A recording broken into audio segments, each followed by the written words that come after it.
Bienvenue à toutes et à tous dans une nouvelle vidéo de Simple Comme Live, la chaîne qui vous explique Ableton, mais pas que, le plus simplement possible. Aujourd'hui, on va parler de SoundCloud qui change son système de rémunération pour les artistes indépendants et de tout ce que ça pourrait changer dans l'industrie. Mais avant toute chose, si vous voulez plus de vidéos explicatives sur le monde de la MAO, je vous encourage fortement à vous abonner et même à cocher la petite cloche pour être sûr de recevoir une notification à chaque fois que je posterai une nouvelle vidéo. Allez, let's go!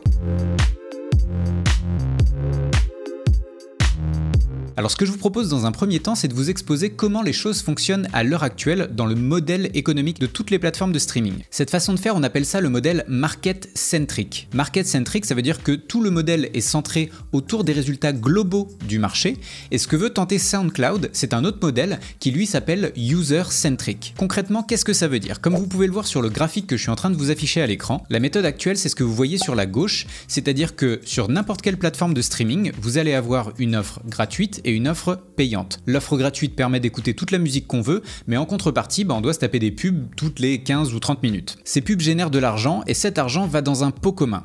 Mais dans ce pot commun, il y a également les abonnements qu'on dit premium, donc les gens qui payent 9,99€ par mois pour Spotify, Deezer ou tous les autres services là. Et l'argent qu'il y a dans ce pot commun, la plateforme prend sa part et le reste va aux ayants droit. Dans ces ayants droit, il y a l'artiste et donc les royalties que touche l'artiste proviennent donc de cet énorme pot commun là, avec l'argent qui a été généré par tout ça. Et ce que propose SoundCloud, qui d'ailleurs avait été proposé par Deezer il me semble il y a quelques années, mais ça n'avait jamais abouti, je pense qu'il doit y avoir trop de soucis avec les maisons de disques et c'est d'ailleurs pour ça que SoundCloud ne le propose que pour les artistes indépendants. C'est un autre modèle qui s'appelle le modèle user-centric. Donc ça veut dire que c'est centré sur l'écoute active de l'utilisateur. Donc en fait, l'argent ne serait reversé qu'aux artistes que l'utilisateur écoute vraiment. Pour vous l'illustrer, si quelqu'un n'écoute que du rock par exemple sur Spotify, mais que le genre numéro 1 c'est le rap, et c'est les rappeurs qui vont toucher de l'argent grâce à lui, alors que les artistes que lui adore, au final vont toucher moins d'argent parce que leur genre, leur style est moins reconnu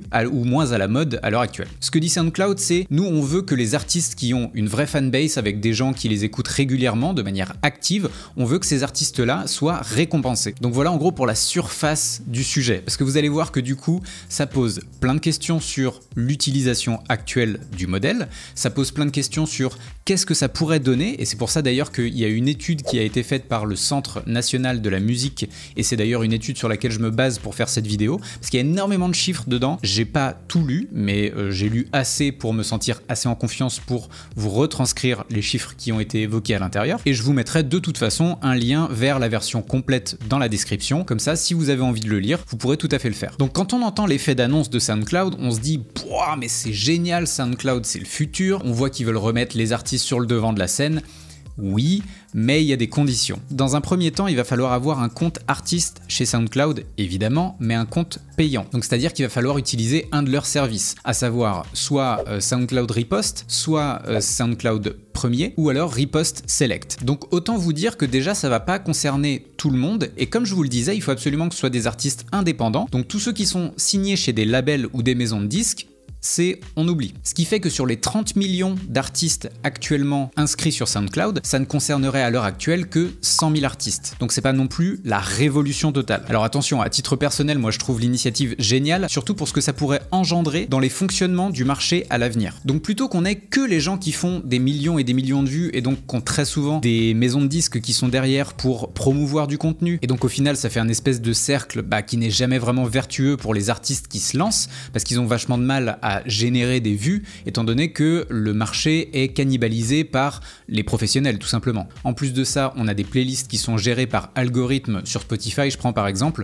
et l'algorithme en fait, plus ça marche, plus il va le mettre en avant. Donc autant vous dire que c'est le serpent qui se mord la queue assez vite, et on se retrouve, je sais pas si ça vous le fait, mais moi j'ai vachement de mal à découvrir des nouvelles choses, parce que je me rends compte que l'algorithme me connaît très bien, et donc me propose souvent des choses que j'apprécie, mais rarement des choses que je n'aurais pas été découvrir par moi-même. Donc sur des plateformes comme Spotify, Deezer, etc., on perd un petit peu ce côté chineur de son où on va aller vraiment découvrir des nouveaux artistes dans des styles qu'on n'écoute pas forcément, parce qu'il va y avoir des playlists qui vont plus être éditoriales, même s'il y en a aussi sur Spotify, mais c'est quand même pas géré pareil. Sur SoundCloud, déjà, on n'est pas obligé d'avoir un distributeur pour poster ses morceaux, c'est vraiment une plateforme, dans la théorie en tout cas, ouverte à tous pour que tout le monde puisse faire entendre sa musique. Et donc dans les faits, à l'heure actuelle, c'est le hip-hop qui domine les charts, c'est ça qu'on écoute le plus en France du moins. Et ce que l'étude montre dans ces chiffres, chiffre, et j'ai trouvé ça super intéressant, c'est qu'avec ce modèle donc user-centric, des genres de musique comme la musique classique par exemple, verraient ses revenus augmenter de 24%. Le hard rock, lui, verrait ses revenus augmenter de plus 22%, et le blues de plus 18%. Et donc, à contrario, les musiques mainstream comme le hip-hop, eux,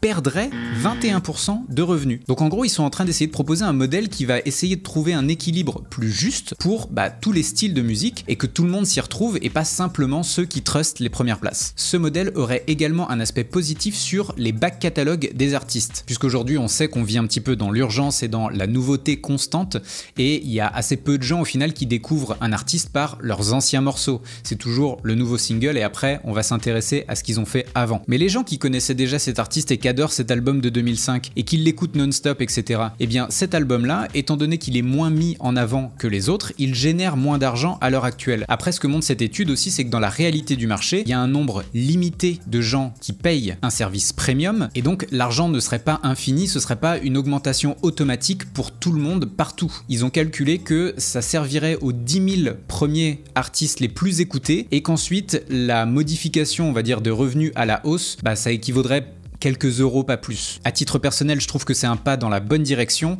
mais la réalité du marché fait qu'on ne va pas pouvoir tout écraser et tout redistribuer de manière complètement équitable. Enfin, ce que dit cette étude, c'est que l'adoption généralisée de ce modèle est actuellement freinée par tout ce qui est ayant droit, maison de disques, tous les gens en fait qui ont une part à prendre de l'équation finale. C'est donc pour ça qu'encore une fois, je le répète, parce qu'on voit ça sur les gros titres, SoundCloud est en train de changer sa monétisation, etc. Il y a plein de gens qui savent pas exactement ce que ça représente. Si vous êtes signé sur un label ou si vous êtes distribué par une maison de disques, vous oubliez, comme je vous l'ai dit, ça ne représente que 100 000 artistes sur 30 millions d'inscrits sur SoundCloud. Mais enfin voilà, j'avais envie de démystifier ça avec vous et puis savoir ce que vous en pensez, parce que personnellement je trouve que c'est une très bonne chose, ce genre d'initiative, parce que ça pourrait nous amener à revoir un modèle qui commence sérieusement à tourner en rond selon moi, et clairement qui favorise les plus gros au détriment des plus petits. Et moi ça a jamais été ma façon de penser. Après je suis pas naïf non plus, et je sais très bien que si un jour on en vient à adopter ce modèle-là, c'est simplement parce que les maisons de disques auront trouvé un moyen de faire de l'argent avec ça, c'est tout. Mais si dans le même temps on peut trouver un modèle qui va aider plus de gens à s'en sortir et à être découverts,